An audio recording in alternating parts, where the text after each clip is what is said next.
Seattle Seahawks getting the last place pick from Nick Ray in the NFC West. I love to see it.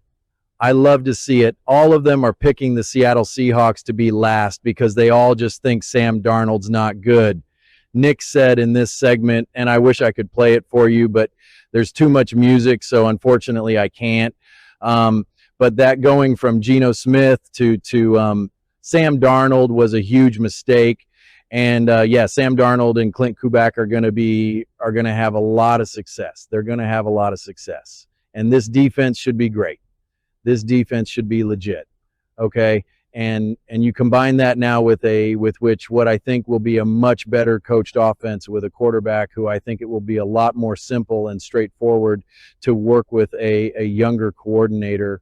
I think you're set up to have a lot of success here. I understand that there's going to be some questions about the O-line and some of the other offensive pieces, which is fair. I totally hear that. I really do. But just go back and see what we saw with Kubiak and Derek Carr. That was said. That was on pace to being something special, and it wasn't fluky. I watched those games. I watched how those games unfolded. I saw how incredibly comfortable Derek Carr was. And there's a lot of, in the loosest sense of this, there's a lot of similarities with Sam Darnold and Derek Carr. And I just feel as though that a transition with Clint Kubiak to Sam Darnold is going to be a lot more straightforward. I think, I always use this kind of metaphor about speaking the same language.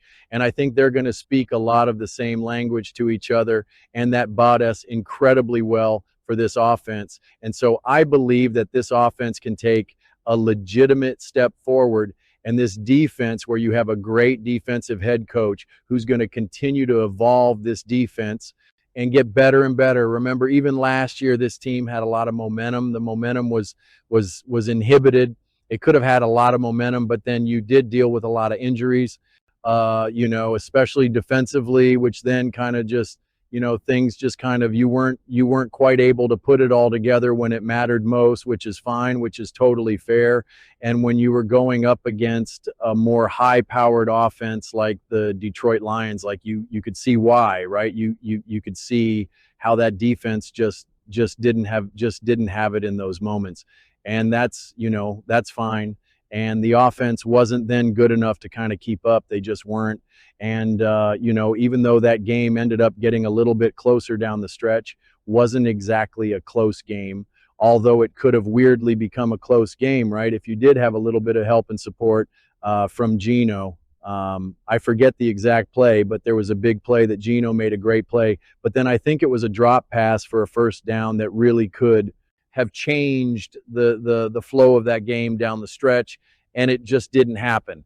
But I think you're going to get actually a tremendous amount of leadership and stabilization with a quarterback like Sam Darnold and a Clint Kubiak offense, who I think is going to bring a lot of juice here and much needed.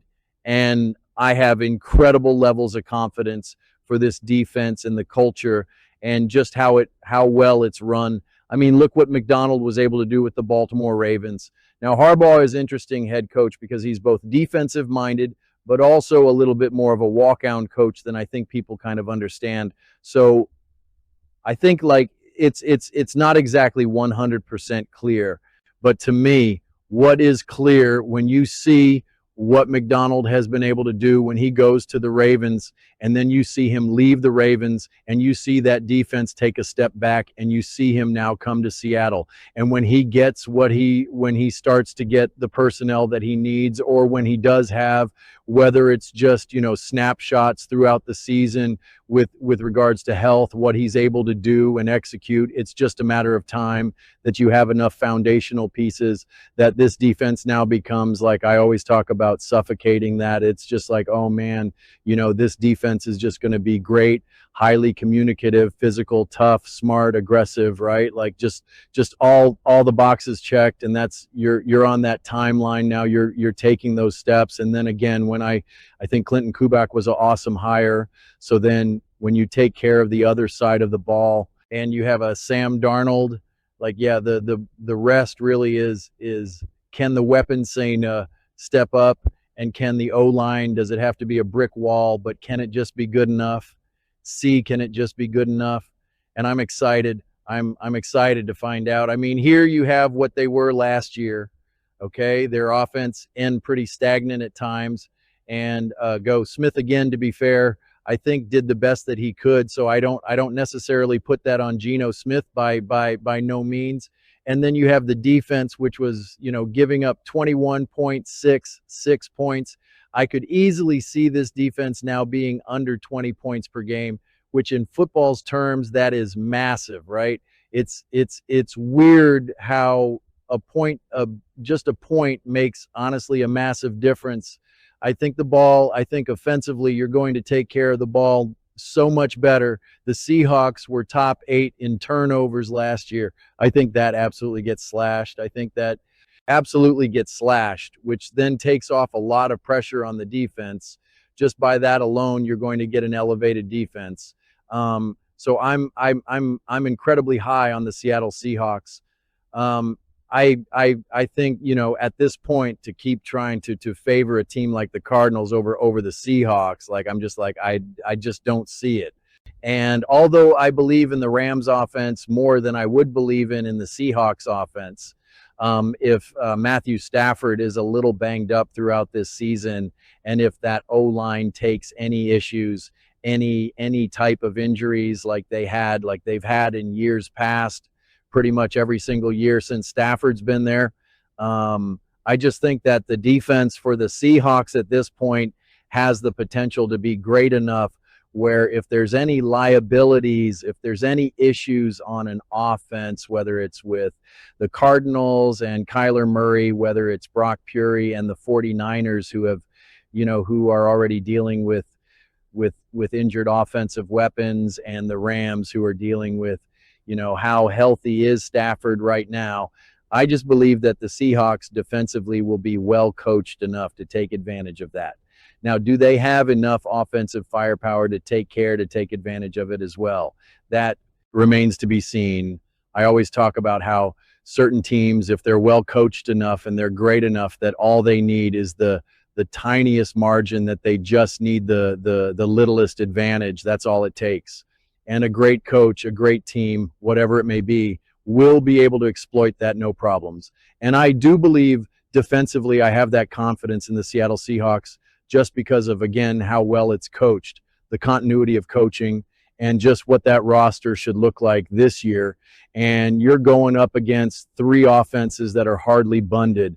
I mean, sounds to me like Shanahan's already trying to be like, yeah, this has been tough offensively right now. This is clearly not ideal. And Matthew Stafford again, and the Rams, who I really do believe in tremendously. But if Stafford is legitimately laboring and he's 37 years old at this point, like if there's some of those issues, and Puka Nacua can't stay healthy.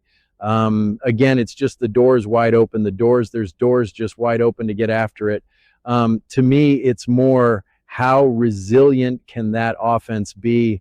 How resilient and opportunistic can that offense be as well, in terms of if they're going up against a slower, less physical defense, do they get after it? Or if they are forced to be in a shootout and they need to really elevate their offense, can they keep up? Those questions still need to be answered because it is year 1 with Clint Kubiak and Sam Don, and I have confidence in them and believe in them. But I have way more confidence in the defense because I've seen that before, right? I've seen that before, and I don't really need to take any extra steps to predict that or to have any sense of confidence behind that.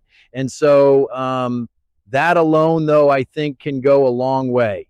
Right. And so it's just like, I think as long as the defense is great for the Seattle Seahawks and the offense is competent and not turning the ball over and putting extra pressure on that defense, even if you don't believe in the weapons in the O-line and whatever it may be for the Seattle Seahawks, which I still think is probably overstated.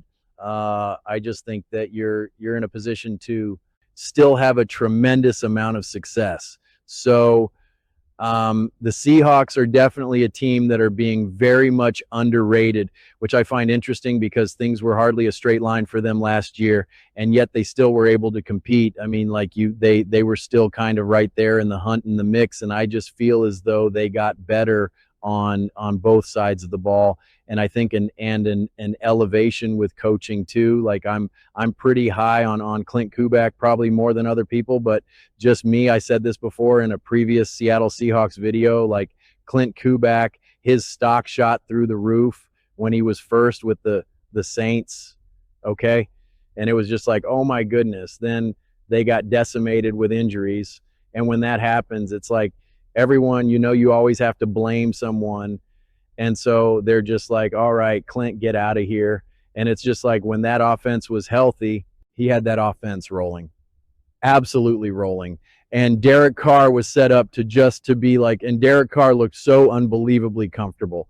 So unbelievably comfortable that you're just like, my goodness, like it was awesome. Like I said, I watched all those games before they got decimated with injuries, and it was just like, this offense is unbelievable. I mean, like this is great. I was like, this is exactly what you could ever ask for from an offense. So that's why I'm just so excited to see what Sam Darnold and Clint Kubiak can do together. But those are just my thoughts.